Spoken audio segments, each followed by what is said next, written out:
Riley. Thanks for watching Inside Edition today. In just a few moments, we'll have Tonya Harding's side of the story in the Nancy Kerrigan case. Tonya's career is hanging on the edge.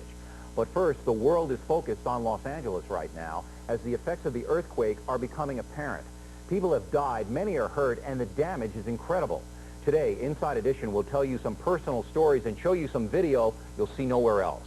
First, an overview.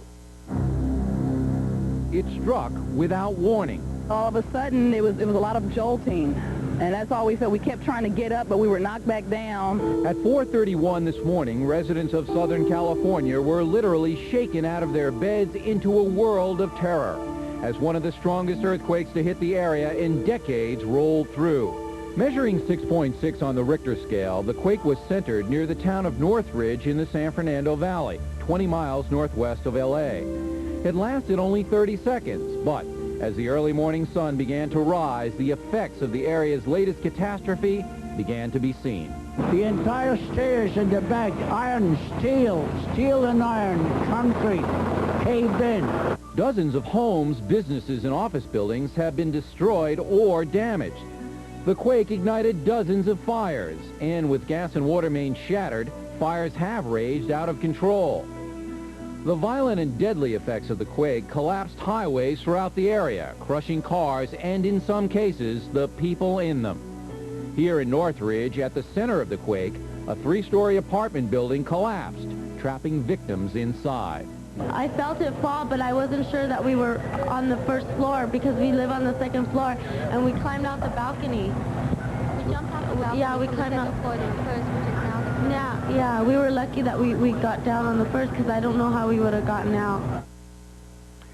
And joining us now from Van Nuys, California, just north of L.A., is Tony Cox, who has been on the scene since early this morning and has seen some incredible things take place. Tony, what do you have for us?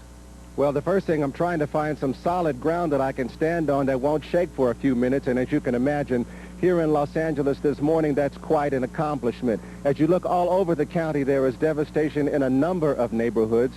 We had the opportunity this morning to go out and talk to a couple of homeowners, and I'll tell you, as I walked into the front door of this one particular house, it looked as if everything was okay, but as soon as you stepped into the living room and looked toward the back of the house, you could determine that there were no walls. Literally, the back walls, some of the side walls had completely caved in. All of the belongings in the kitchen, in the living room, in the dining room, in the bedroom were strewn all over this house, and the homeowner there, a woman who has lived there for some 20 years plus, in fact, she was there during the 1971 Sylmar quake, the last big one here in the city of Los Angeles, says that as scared as she was and as scared as she has been because of this, she intends to stay. Now, just across the street from her at another house about 2 stories tall, there was even more devastation. The second floor partly caved in on the living room, which is on the first floor, and a number of people who were living there had to scramble for their very lives. What about the policeman who died? What happened there?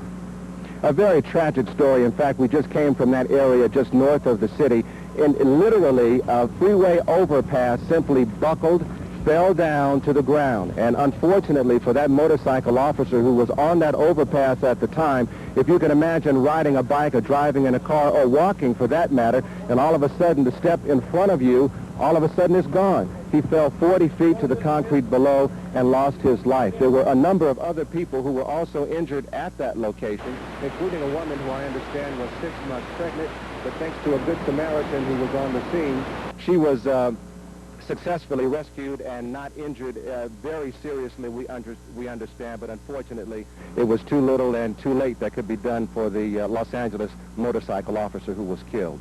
Tony Cox, thank you for that report. And also in Van Nuys is Janet Tamaro, whose own home suffered some damage. And Janet, it must have been an intense experience at 4:30 in the morning. It's an incredible experience. I've lived in California on and off for 17 years, and my house was shaking so much it was difficult to get out of bed. As you know, I have a 9-month-old baby, and I found myself waking up and at the same time just screaming, "Get the baby, get the baby." We didn't hear dishes crashing, but by the time we were walking out or running, really, my living room, my dining room was just strewn with china and dishes, and my chimney on the outside of the house collapsed, fell on one of the cars. So, you know, we're so used to covering these disasters. It's just an amazing feeling to be in the middle of one of them. Well, first of all, your baby is okay, right? My baby's fine. My baby didn't make a noise, didn't cry. I think she was so shocked by being wrenched out of bed at 4:30 in the morning while the house was shaking. I don't think she knew what to do. And children are probably the most adaptable among us. Also, you don't live in the epicenter of this quake. You live a few miles away. That's right. We live on the top of the hill, and all the chimneys in the block had come down. You go to the bottom of the hill, and people weren't even outside of their houses. So obviously they felt it, but the damage really is a block-to-block sort of thing. Some areas are really devastated. Some are seemingly fine.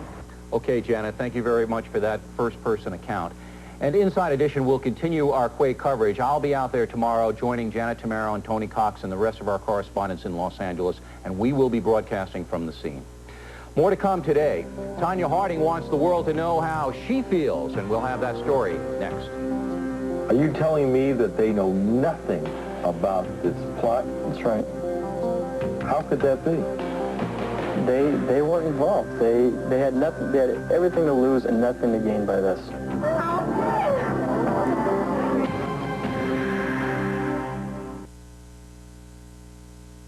Hi, welcome to United Buy and Sell Furniture Warehouse. Take a look around. You won't find any frills like fancy room displays, plush carpeting, mood lighting, or any other unnecessary frills that just add to the price of the furniture. What you will find is a huge selection of quality furniture and mattresses at low warehouse prices. Same furniture, just lower prices. Save money. Why not?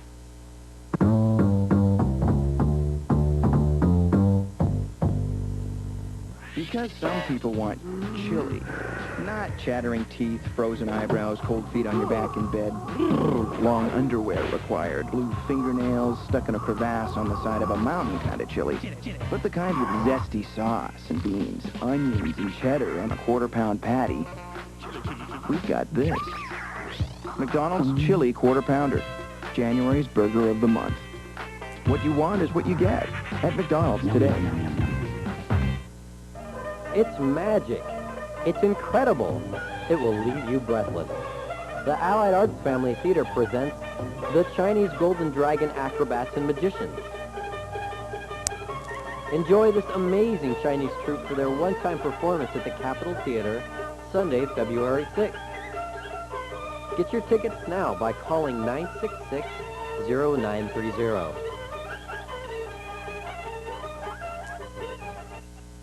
Detectives are busy with leads following a violent weekend. 3 people remain in the hospital after police say rival gangs shot it out on Yakima Avenue. And authorities in the Tri-Cities are looking for 2 men who robbed a couple at gunpoint. The woman was also raped. Red Cross volunteers from the Northwest are headed to Southern California to help earthquake victims. And Tonya Harding tonight returns to her home rink in Portland. We'll show it to you tonight on Northwest Nightcast. We'll see you at 11.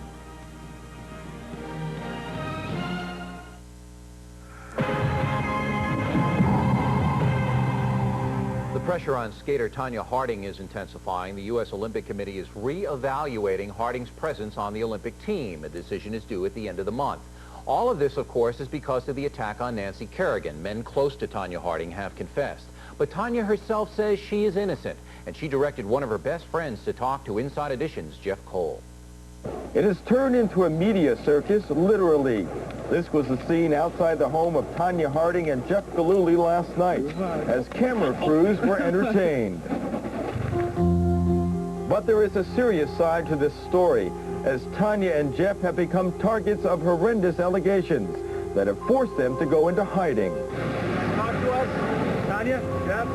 They have now been reportedly accused by Tanya's bodyguard, Sean Eckard, and the alleged hitman, Shane Stant, of being involved in the assault of Nancy Kerrigan.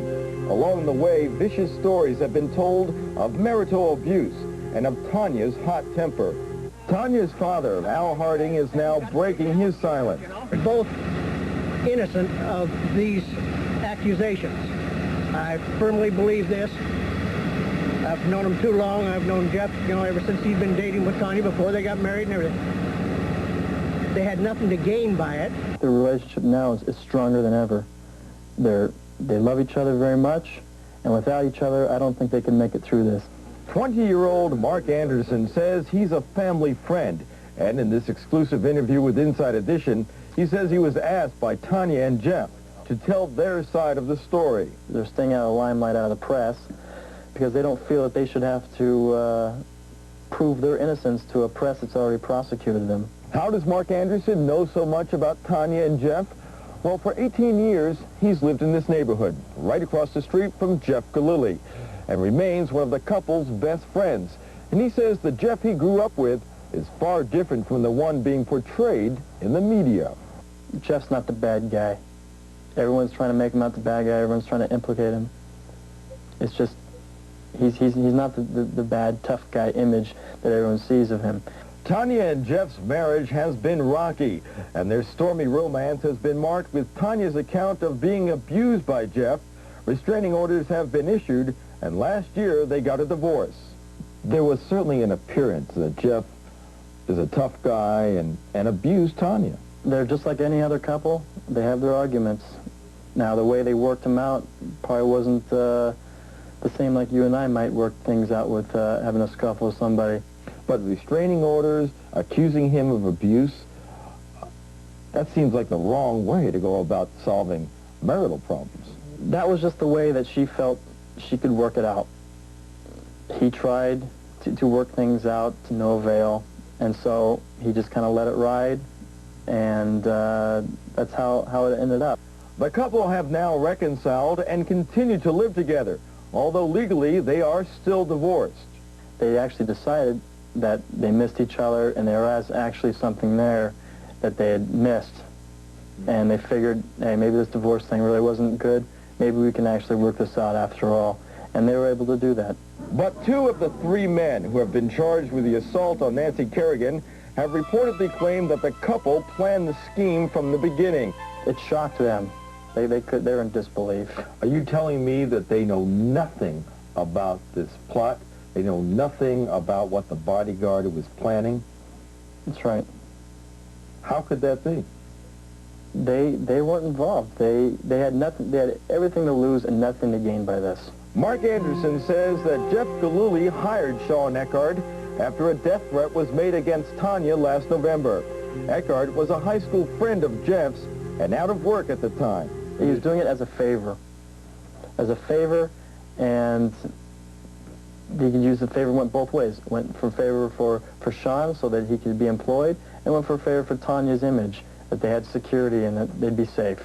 During our interview with Mark, he received a phone call from the couple that the country is waiting to hear from. The 2 men that have been charged have implicated them. Do they have any reaction to those charges? Do you have any reaction to the charges?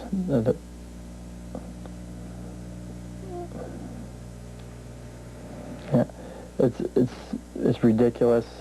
You know, they had nothing to do with it, and they'll have more to say later this week. They just want to try and get Tonya skating back on track, because that's important right now, is the Olympics. That's the most thing important. She's worked her whole life in the last 10 years at this goal, and they want to complete it.